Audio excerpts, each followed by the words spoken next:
Student, कैसे हैं आप सब? आई होप आप सब ठीक होंगे। एक बार फिर से आपके यूट्यूब चैनल मेरी साइंस ट्यूटोरियल में आपका स्वागत है। बच्चे, आप सभी को पता है हम सब यूपी एनएचएम एनएम की तैयारी कर रहे हैं और जो आपका ये क्लास है आज का, ये यूपी एनएम और जेएनएम दोनों के लिए हेल्पफुल होगा।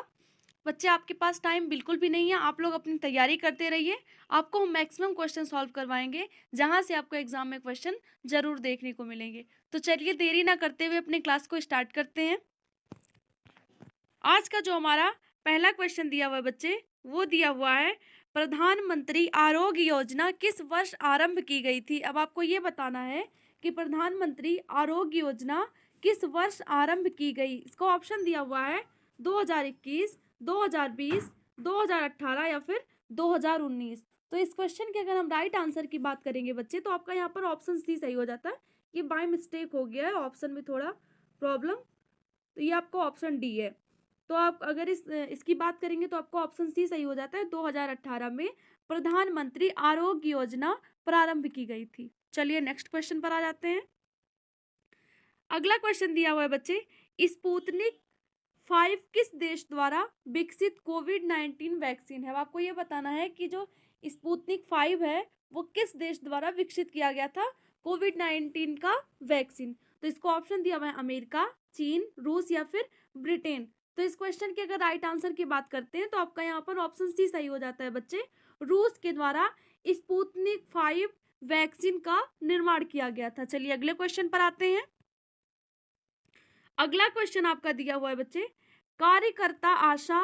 कार्यकर्ताओं में आशा और आंगनबाड़ी कार्यकर्ता का के अलावा तीसरा सदस्य। आपको ये बताना है कि जो कार्यकर्ताएं होती हैं उनमें आशा और आंगनबाड़ी के अलावा और तीसरा सदस्य कौन सा है। तो इसका ऑप्शन आपका दिया हुआ है एनम, आंगनबाड़ी सहायिका, सहायक या फिर उपयुक्त में से कोई नहीं। तो इस क्वेश्चन के अगर राइट आंसर की बात करेंगे तो आपका यहाँ पर ऑप्शन बी सही हो जाता है बच्चे, आंगनबाड़ी सहायिका। कार्यकर्ताओं में एक तो आशा होती है, एक आंगनबाड़ी कार्यकर्ता होती है और एक कौन होता है, एक आपका होता है आंगनबाड़ी सहायिका। चलिए अगले क्वेश्चन पर आते हैं। अगला क्वेश्चन आपका दिया हुआ है बच्चे, समुदाय के दौरे पर एनम वेक्टर जनित रोगों की रोकथाम के लिए क्या सुझाव देती है। आपको ये बताना है कि समुदाय के दौरे पर जो एनम होती हैं वो वेक्टर जनित रोगों की रोकथाम के लिए क्या सुझाव देती है। इसको ऑप्शन दिया हुआ है खराब पड़े सामान में पानी के भराव को रोकें, कीटनाशक का छिड़काव, पूरी बांह के कपड़े और मच्छरदानी का प्रयोग या फिर उपयुक्त सभी। तो इस क्वेश्चन के राइट आंसर की बात करेंगे तो यहाँ पर आपका ऑप्शन डी सही हो जाता है, उपयुक्त सभी। ये जितने भी दिए हुए हैं ऑप्शन, ये सारे सुझाव एनम देती हैं। चलिए अगले क्वेश्चन पर आते हैं। अगला क्वेश्चन दिया हुआ है हमारा यहाँ पर कि विटामिन बी 12 का दूसरा नाम क्या है। आपको ये बताना है कि जो विटामिन बी 12 है उसका दूसरा नाम क्या है। तो आपका ऑप्शन दिया हुआ है साइनोकोबाल्मिन, निकोटिनिक एसिड, राइबोफ्लेविन या फिर फोलिक एसिड। तो अगर इस क्वेश्चन के राइट आंसर की बात करेंगे बच्चे तो आपका ऑप्शन ये सही हो जाएगा। यहाँ पर विटामिन बी 12 का जो दूसरा नाम है वो है साइनोकोबाल्मिन। अब एक एक करके आप तीनों समझ लीजिए। ये जो निकोटिनिक एसिड है बच्चे, ये विटामिन बी 3 का रासायनिक नाम है। किसका? विटामिन बी 3 का रासायनिक नाम है आपका निकोटिनिक एसिड, या फिर इसे निकोटेनामाइड या फिर इसे नियासिन भी बोलते हैं। तीन नाम है इसका, निकोटिनामाइड, नियासिन या फिर निकोटिनिक एसिड। जो राइबोफ्लेविन है बच्चे आपका, ये विटामिन बी 2 का रासायनिक नाम है। किसका? विटामिन बी 2 का दूसरा नाम है। और जो आपका फोलिक एसिड है बच्चे, ये आपका विटामिन बी 9 का दूसरा नाम है। तो आप लोग जान लीजिए विटामिन बी 3 का जो रासायनिक नाम होगा वो निकोटिनिक एसिड या फिर निकोटेनामाइड या फिर नियासिन। और आपका जो राइबोफ्लेविन है ये विटामिन बी 2 का दूसरा नाम है और फोलिक एसिड जो है विटामिन बी 9 का दूसरा नाम है और आपका साइनोकोबाल्मिन विटामिन बी 12 का दूसरा नाम है। चलिए अगले क्वेश्चन पर आते हैं। अगला क्वेश्चन दिया हुआ है बच्चे आपका, एक्टोपिक प्रेगनेंसी क्या है। आपको ये बताना है कि एक्टोपिक प्रेगनेंसी क्या है। तो इसको ऑप्शन दिया हुआ है कृत्रिम तकनीकी से हुआ निषेचन, गर्भावस्था के दौरान रक्तस्राव, गर्भाशय के बाहर निषेचित अंडाणु का होना, उपयुक्त में से कोई नहीं। तो इस क्वेश्चन के अगर राइट आंसर की बात करेंगे बच्चे तो यहाँ पर आपका ऑप्शन सी सही हो जाता है। गर्भाशय के बाहर निषेचित मतलब कि जो भी यूट्रस के बाहर अनफर्टिलाइज ओवल होते हैं उसी का होना, गर्भाशय के बाहर निषेचित अंडाणु का होना ही आपका एक्टोपिक प्रेगनेंसी है। चलिए अगले क्वेश्चन पर आते हैं। अगला क्वेश्चन दिया हुआ है बच्चे आपका, यदि गर्भावस्था के दौरान बुखार हो जाता है तो कौन सी जांच करवानी चाहिए? ये कोई अगर लेडी प्रेग्नेंट है तो उस टाइम अगर फीवर आता है तो उसे कौन सी जांच करवानी चाहिए? तो आपका दिया है मलेरिया की जांच, यूरिन की जांच, रक्त शर्करा की जांच मतलब आपका वही ब्लड शुगर है, या फिर हीमोग्लोबिन की जांच। तो इस क्वेश्चन के अगर राइट आंसर की बात करेंगे तो यहाँ पर आपका ऑप्शन ये सही हो जाता है बच्चे, मलेरिया की जांच। चलिए अगले क्वेश्चन पर आते हैं। अगला क्वेश्चन जो आपका यहाँ पर दिया है बच्चे, वो दिया है हैजा का कारण है। आपको ये बताना है कि हैजा किसकी वजह से फैलता है, उसका कारण क्या है। इसको ऑप्शन दिया हुआ है Vibrio cholerae, Salmonella typhi, Clostridium tetani, या फिर इनमें से कोई नहीं। तो इस क्वेश्चन के अगर राइट आंसर की बात करेंगे बच्चे तो आपका यहाँ पर ऑप्शन ये सही हो जाता है, विब्रियो कॉलरी। जो हैजा होता है वो विब्रियो कॉलरी से होता है। बाकी जो आपका साल्मोनेला टाइफी है बच्चे, इससे आपका टाइफाइड होता है। और आपका जो क्लास्ट्रीडियम टिटेनी है, इससे क्या होता है, इससे आपका टिटनेस होता है। ठीक है, चलिए अगले क्वेश्चन पर आते हैं। अगला क्वेश्चन आपका जो दिया हुआ है बच्चे, वो दिया हुआ है 2 से 3 वर्ष के बच्चों के पैरों में गड्ढेदार होगा। आपका यहाँ पर सही कर लीजिएगा, इसे गड्ढेदार, बेटा गड्ढेदार नहीं, गड्ढेदार सूजन बताती है। अब आपको ये बताना है कि अगर कोई भी बच्चा 2 से 3 वर्ष का है तो उसके पैर में अगर गड्ढेदार सूजन आ जाता है तो उससे क्या पता चलता है, हमें क्या संकेत देती है वो। तो उसे लीवर की बीमारी है, यकृत की, या फिर उसे वृक्क की, किडनी की बीमारी है, कुपोषण है, या फिर चोट है। तो इस क्वेश्चन के अगर राइट आंसर की बात करेंगे तो आपका ऑप्शन सी सही हो जाता है, कुपोषण है। ठीक है, अगर ऐसा कुछ बच्चे में लक्षण दिखता है तो वो कुपोषित है। 2 से 3 वर्ष के बच्चे में अगर गड्ढेदार सूजन दिखे तो इसका मतलब ये हो जाता है कि जो बच्चा है वो कैसा है बच्चे, कुपोषित है। चलिए अगले क्वेश्चन पर आते हैं। अगला क्वेश्चन दिया हुआ है यहाँ पर, शरीर का कौन सा भाग उदरीय एवं कक्षीय गुहा को अलग करता है। अब आपको ये बताना है कि शरीर का कौन सा भाग होता है जो उदरीय एवं कक्षीय गुहा को अलग करता है। उदरीय मतलब आप वही स्टमक समझ लीजिए, और कक्षीय आपका ये हो जाता है तो आपका ऊपर का पार्ट हो गया। तो इसमें आपको ऑप्शन दिया है यकृत, डायफ्राम, प्लीहा, या फिर पसली। तो इस क्वेश्चन के अगर बच्चे राइट आंसर की बात करेंगे तो यहाँ पर आपका ऑप्शन बी सही हो जाता है, डायफ्राम। जो डायफ्राम है ये उदरीय एवं कक्षीय गुहा को अलग करता है। चलिए अगले क्वेश्चन पर आते हैं।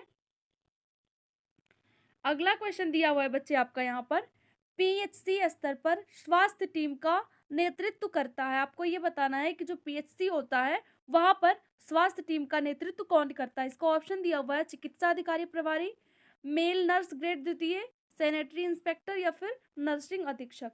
तो इस क्वेश्चन के अगर राइट आंसर की बात करेंगे तो यहाँ पर आपको ऑप्शन ए सही हो जाता है। जो चिकित्सा अधिकारी प्रभारी होता है वो पीएचसी पर स्वास्थ्य टीम का नेतृत्व करता है। चलिए अगले क्वेश्चन पर आते हैं। अगला क्वेश्चन दिया हुआ है बच्चे आपका, प्यूरपेरियम अवस्था किसके उपरांत शुरू होती है। इसको ऑप्शन दिया हुआ है प्लेसेंटा के निकलने के बाद, भ्रूण के निकलने के बाद, अस्पताल से छुट्टी के बाद, या फिर झिल्ली फटने के बाद। तो इस क्वेश्चन के अगर राइट आंसर की बात करेंगे तो आपका यहाँ पर ऑप्शन ये सही हो जाता है। जो प्यूरपेरियम होता है बच्चे, ये आपका प्लेसेंटा के निकलने के बाद शुरू होता है। चलिए अगले क्वेश्चन पर आते हैं।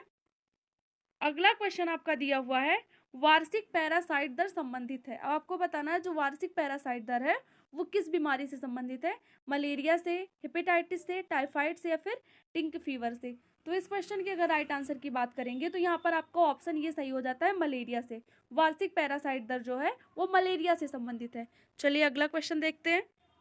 आपका अगला क्वेश्चन दिया हुआ है, टीबीए का फुल फॉर्म क्या। आपको ये बताना है कि टीबीए का फुल फॉर्म क्या है। तो इसका ऑप्शन दिया हुआ है trend birth attendant, train birth attendant, या फिर ट्रेनी बर्थ अटेंडेंट। लास्ट वाला दिया है उपयुक्त में से कोई नहीं। तो इस क्वेश्चन के अगर राइट आंसर की बात करते हैं बच्चे तो आपका ऑप्शन ये सही हो जाता है, यहाँ पर ट्रेंड बर्थ अटेंडेंट टीबीए का फुल फॉर्म होता है। चलिए अगले क्वेश्चन पर आते हैं। अगला क्वेश्चन आपका दिया हुआ है, निम्न में से कौन सी एसटीडी से संबंधित है। आपको ये बताना है कि इसमें कौन सी बीमारी है जो एसटीडी से संबंधित है। इसका ऑप्शन दिया हुआ है सिफिलिस, गोनेरिया, शेक्रोइड, या फिर ये सभी। तो इस क्वेश्चन की अगर बात करेंगे बच्चे तो यहाँ पर आपका ऑप्शन डी सही हो जाएगा, ये सभी आपका सिफिलिस, गोनेरिया, शेक्रोइड, ये सब क्या है, एसटीडी से संबंधित है। चलिए अगले क्वेश्चन पर आते हैं। अगला क्वेश्चन आपका दिया हुआ है यहाँ पर, निम्न में से कौन सा आंख का भाग नहीं है। आपको ये बताना है कि इनमें आंख का भाग कौन सा नहीं है। ऑप्शन दिया है श्वेत पटल, दृष्टि पटल, रंजक पटल या फिर टिम्पेनिक मेम्ब्रेन। तो ये तो आप सभी लोग जानते ही होंगे। इसमें से आपका जो लास्ट ऑप्शन है यही अलग है, बाकी श्वेत पटल हो गया आपका, दृष्टि पटल, रंजक पटल, ये सब आँख के भाग होते हैं। आपका टिम्पेनिक मेम्ब्रेन बच्चे मेम्ब्रेन होगा, थोड़ा सा इसको सही कर लीजिएगा, लिखने में थोड़ा गलती हुआ है। टिम्पेनिक मेम्ब्रेन जो है वो आँख का भाग नहीं है। चलिए अगले क्वेश्चन पर आते हैं। अगला क्वेश्चन दिया हुआ है बच्चे आपका हिस्टीरिया है। अब आपको बताना है हिस्टीरिया कैसी बीमारी है। इसको ऑप्शन दिया आंखों की बीमारी, नाखून की बीमारी, बाल की बीमारी, मस्तिष्क की बीमारी। ये भी मुझे लगता है आप सभी लोग जानते होंगे। हिस्टीरिया जो है वो मस्तिष्क की बीमारी होती है, तो सबको पता होगा। तो इसीलिए इस क्वेश्चन का राइट आंसर यहाँ पर ऑप्शन डी सही हो जाता है। चलिए अगले क्वेश्चन पर आते हैं। अगला क्वेश्चन आपका दिया हुआ है बच्चे कार्बोहाइड्रेट की हमारे शरीर में आवश्यकता होती है। अब आपको बताना है कि जो कार्बोहाइड्रेट है उसकी हमारे शरीर में किस लिए आवश्यकता होती है। इसको ऑप्शन दिया है विकास के लिए, दैनिक ऊर्जा के लिए, प्रतिरोधक के लिए या फिर क्षमता के लिए। तो इस क्वेश्चन के अगर सही आंसर की बात करेंगे तो यहाँ पर आपका ऑप्शन बी सही हो जाता है, दैनिक ऊर्जा के लिए। कार्बोहाइड्रेट की आवश्यकता हमारे शरीर में डेली ऊर्जा पाने के लिए होती है, दैनिक ऊर्जा के लिए। चलिए अगले क्वेश्चन पर आते हैं। अगला क्वेश्चन आपका यहाँ पर दिया हुआ है बच्चे अल्बेंडाजोल किस कार्यक्रम के अंतर्गत दी जाती है। आपको बताना है कि जो अल्बेंडाजोल होता है आप सभी लोग जानते होंगे, खाए भी होंगे। ये जो दवा होती है तो कीड़े मारने वाली दवा होती है, तो इसलिए इस क्वेश्चन का जो राइट आंसर जाएगा आपका यहाँ पर ऑप्शन बी सही हो जाएगा, कृमिनाशक। अल्बेंडाजोल टैबलेट होता है जो कि कीड़े को नष्ट करने के लिए या फिर ऐसा कह लीजिए कृमिनाशक के लिए उपयोग किया जाता है। चलिए अगले क्वेश्चन पर आते हैं। अगला क्वेश्चन आपका दिया हुआ है बच्चे यहाँ पर न्यू बोर्न केयर कॉर्नर पर कौन सी सेवा दी जाती है। आपको ये बताना है कि न्यू बोर्न केयर कॉर्नर पर कौन सी सेवा दी जाती है। इसका ऑप्शन दिया हुआ है शरीर के तापमान को बनाए रखना, स्तनपान की शीघ्र शुरुआत करना, रिसिस्टेशन होगा ये आपका, ये भी थोड़ा लिखने में टाइप में थोड़ा मिस्टेक हुआ है, रिसिस्टेशन होगा या फिर ये सभी। तो इस क्वेश्चन के अगर राइट आंसर की बात करेंगे बच्चे तो यहाँ पर आपको ऑप्शन डी सही हो जाता है, ये सभी सेवाएं जो हैं वो न्यू बोर्न केयर कॉर्नर पर दी जाती हैं। चलिए अगले क्वेश्चन पर आते हैं। अगला क्वेश्चन आपका यहाँ पर दिया हुआ है एक व्यक्ति यदि खांसी से पीड़ित है तो उसे क्षय रोग की संभावना के लिए आशा या एनम से परामर्श लेना चाहिए। अब आपको बताना है कि कितने दिन तक खांसी से अगर कोई पीड़ित है, उसे मतलब कितने दिनों से खांसी आ रही है, तो उसे टीबी की संभावना के लिए किसी आशा या एनम से सलाह लेना चाहिए। तो आपको ऑप्शन दिया है 2 सप्ताह, 10 दिन, 1 सप्ताह या फिर 2 दिन। इस क्वेश्चन के अगर राइट आंसर की बात करेंगे तो यहाँ पर आपको ऑप्शन ये सही हो जाता है 2 सप्ताह। अगर कोई भी व्यक्ति है उसे 2 सप्ताह से खांसी आ रही है तो उसे जा करके टीबी जांच करवाना चाहिए या फिर एनम आशा से कोई ना कोई सलाह लेना चाहिए उसके लिए, उसकी संभावना हो सकती है कि उसे क्षय रोग हो। चलिए अगले क्वेश्चन पर आते हैं। अगला क्वेश्चन आपका दिया हुआ है निम्न में से कौन सी दवा एमडीटी में शामिल नहीं है। एमडीटी का मतलब होता है आपका मल्टी ड्रग थेरेपी। ठीक है, क्या होता है मल्टी ड्रग थेरेपी जो है वो एमडीटी का फुल फॉर्म है। तो इसमें बताइए कि क्या शामिल नहीं है। तो ये दवा होती है बच्चे जिससे कि कुष्ठ रोग का निवारण किया जाता है आपका, ठीक है, जिसे आप वो लोग लेप्रोसी बोलते हैं, जो कुष्ठ रोग होता है उसका निवारण किया जाता है। तो उनमें कौन सा शामिल नहीं है, तो इसमें आपका दिया है रिफेम्पिसिन, स्ट्रेप्टोमाइसिन, आइसोनियाजिड या फिर क्लोफेजिमिन।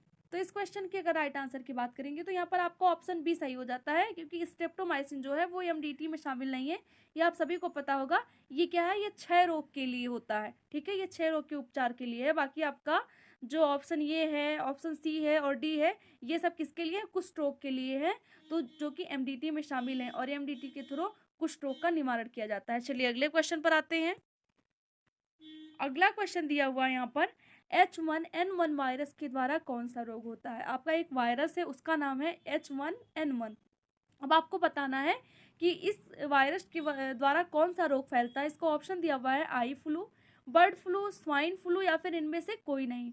तो इस क्वेश्चन के अगर राइट आंसर की बात करेंगे बच्चे तो यहाँ पर इसका राइट आंसर आपका हो जाएगा option C swine flu. Swine flu का जो वायरस होता है वो H1N1 होता है। चलिए अगले क्वेश्चन पर आते हैं। अगला क्वेश्चन आपका दिया हुआ है बच्चे परिपक्व अंडाणु का विकास कहलाता है। अब आपको बताना है कि एकदम जो मेच्योर अंडाणु होता है, परिपक्व अंडाणु होता है, उसका विकास क्या कहलाता है, oogenesis, ओव्यूलेशन, फर्टिलाइजेशन या फिर ये सभी। तो इस क्वेश्चन के अगर राइट आंसर की बात करते हैं बच्चा तो आपको ऑप्शन ए सही हो जाता है यहाँ पर oogenesis। परिपक्व अंडाणु का विकास क्या कहलाता है, oogenesis। चलिए अगले क्वेश्चन पर आते हैं।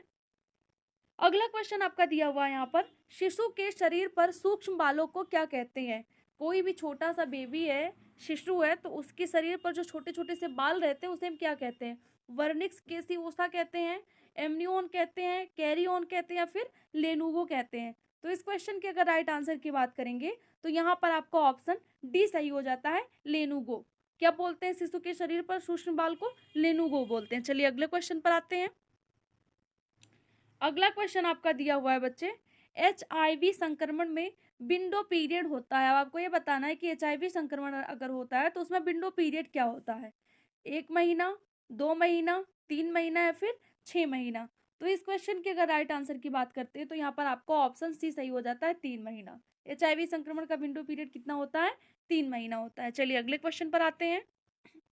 अगला क्वेश्चन आपका दिया हुआ है बच्चे, MUAC टेप की आयु MUAC टेप किस आयु वर्ग के बच्चों के लिए उपयोग किया जाता है? अब आपको ये बताना है कि जो MUAC टेप होता है, ये समझ लीजिए क्या होता है। इसके द्वारा ये पता लगाया जाता है बच्चा कि कोई भी बच्चा जो है वो कुपोषित है या नहीं। तो कुपोषित या फिर कुपोषण का पता लगाने के लिए MUAC टेप का यूज़ किया जाता है। तो ये आपको बताना है कि किस आयु वर्ग के बच्चों के लिए ये यूज होता है। इसका ऑप्शन दिया हुआ है 6 माह से 59 माह, 0 माह से 59 माह, 6 माह से 72 माह, या फिर 0 माह से 72 माह। तो इस क्वेश्चन के अगर राइट आंसर की बात करते हैं तो आपका ऑप्शन ये सही हो जाता है, 6 माह से लेकर के 59 माह तक के बच्चों के लिए MUAC टेप का यूज किया जाता है। चलिए अगले क्वेश्चन पर आते हैं। अगला क्वेश्चन आपका दिया हुआ है यहाँ पर, किसी विशेष भौगोलिक क्षेत्र में बीमारी का उन्मूलन कहलाता है। आपको बताना है किसी विशेष भौगोलिक क्षेत्र से जब बीमारी का उन्मूलन होता है तो क्या कहलाता है? एलिमिनेशन, ट्रांसमिशन, सर्विलियंस या फिर इन्फेस्टेशन? तो इस क्वेश्चन के अगर राइट आंसर की बात करते हैं तो इस क्वेश्चन का जो राइट आंसर हो जाएगा आपका ऑप्शन ये सही हो जाएगा।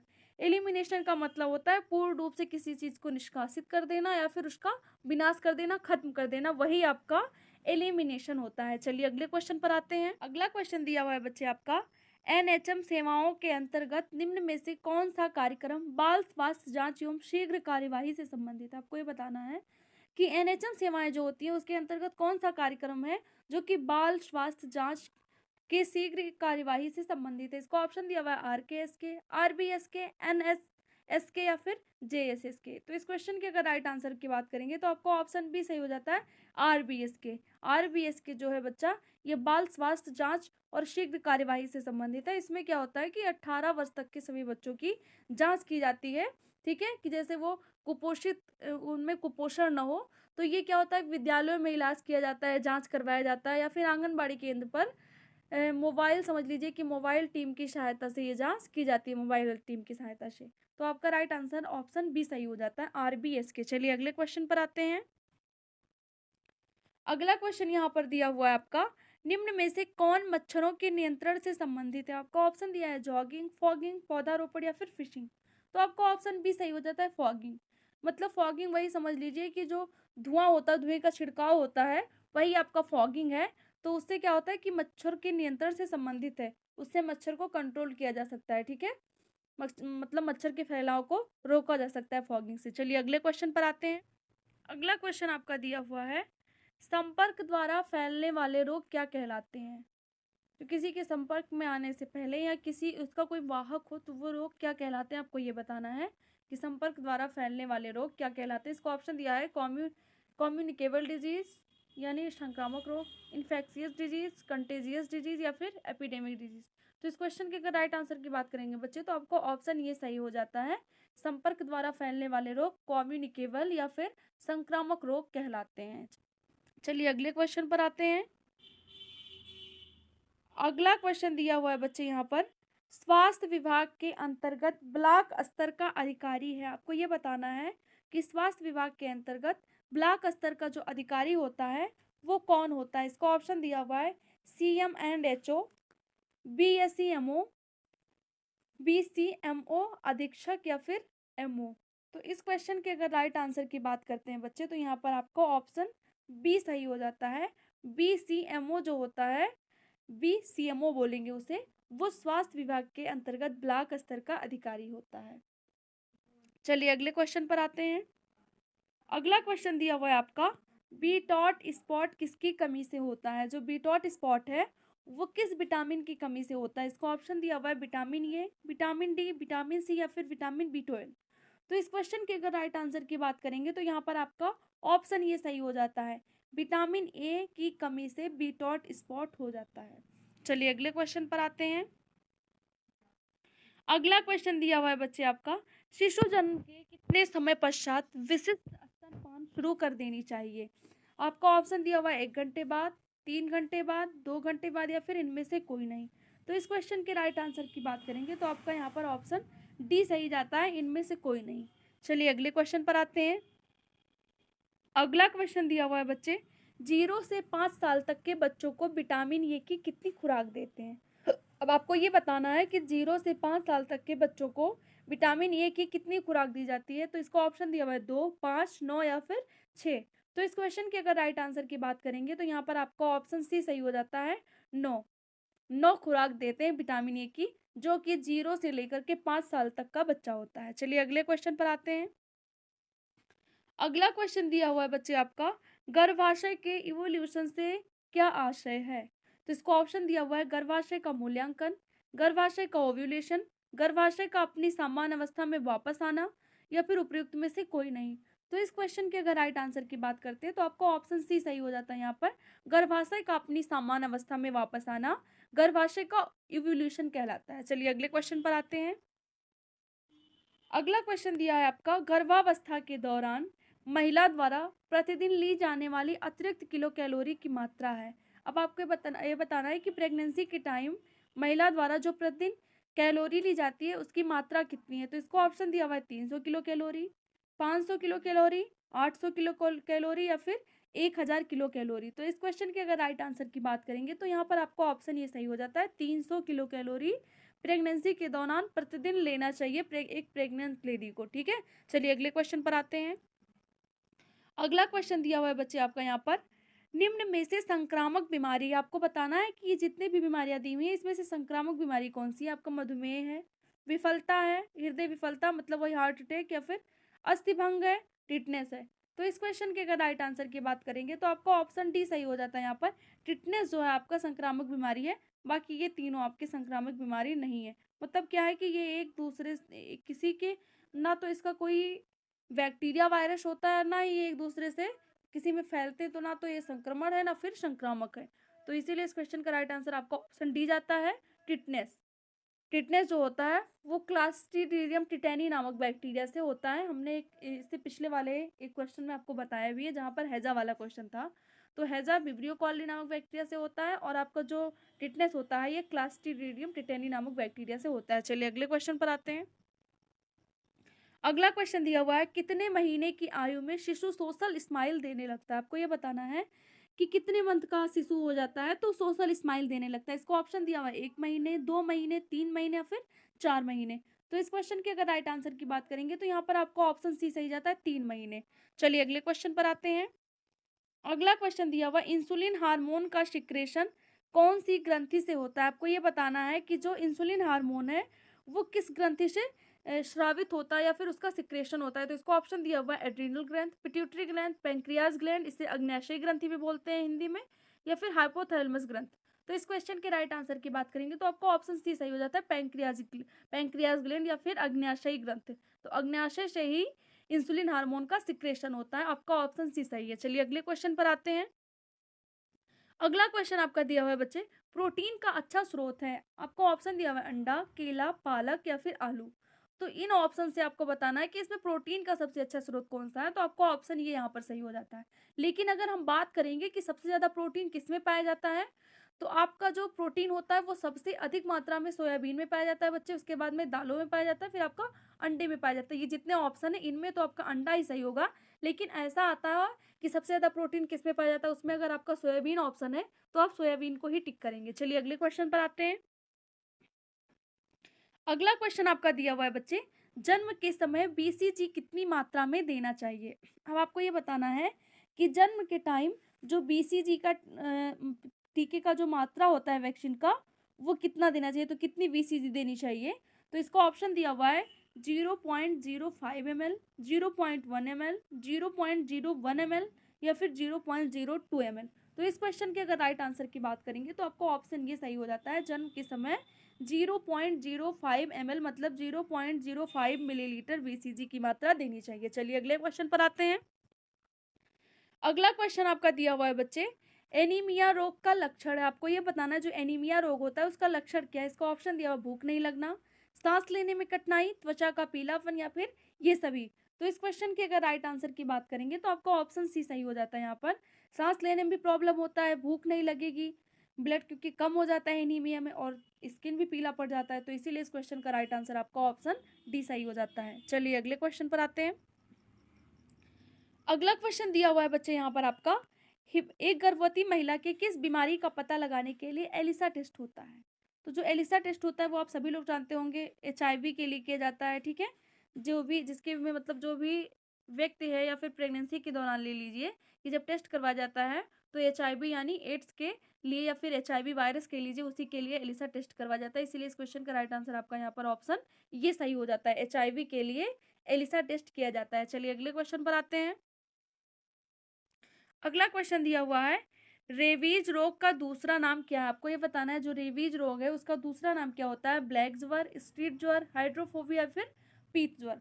तो इस क्वेश्चन के अगर राइट आंसर की बात करते हैं बच्चे तो यहाँ पर आपका ऑप्शन सी सही हो जाता है, हाइड्रोफोबिया। रेबीज को हम हाइड्रोफोबिया के नाम से भी जानते हैं। चलिए अगले क्वेश्चन पर आते हैं। अगला क्वेश्चन दिया हुआ है, पेलेग्रा किसकी कमी से होता है। अब आपको बताना है जो पेलेग्रा बीमारी है वो किसकी कमी से होता है। तो इसको ऑप्शन दिया हुआ है, राइबोफ्लेविन, नियासिन, एस्कार्बिक एसिड या फिर थायमिन। तो इस क्वेश्चन के अगर राइट आंसर की बात करेंगे तो आपका यहाँ पर ऑप्शन डी सही हो जाता है बच्चे, थायमिन। थायमिन जो विटामिन होता है उसकी कमी से पेलेग्रा हो जाता है। चलिए अगले क्वेश्चन पर आते हैं। अगला क्वेश्चन आपका दिया हुआ है, निम्न में से कौन सा अंडाशय का मुख्य कार्य है। इसको ऑप्शन दिया हुआ है, अंडोत्सर्ग, भ्रूण का पोषण, आरोपण या फिर शिशु का जन्म। तो इस क्वेश्चन के अगर राइट आंसर की बात करते हैं बच्चे तो यहाँ पर आपका ऑप्शन ये सही हो जाता है, अंडोत्सर्ग। अंडाशय का मुख्य कार्य अंडोत्सर्ग होता है। चलिए अगले क्वेश्चन पर आते हैं। अगला क्वेश्चन दिया हुआ है आपका, हार्मोन जो नाल द्वारा स्रावित होता है क्या कहलाता है, एस्ट्रोजन, प्रोजेस्टेरॉन, HCG या फिर टेस्टोस्टेरोन। तो इस क्वेश्चन की अगर बात राइट आंसर की बात करेंगे बच्चे तो आपका यहाँ पर ऑप्शन डी सही हो जाता है, टेस्टोस्टेरोन हार्मोन जो होता है वो नाल द्वारा स्रावित होता है। चलिए अगले क्वेश्चन पर आते हैं। अगला क्वेश्चन दिया हुआ है, एमिनोरिया क्या है। आपको बताना है कि एमिनोरिया क्या है।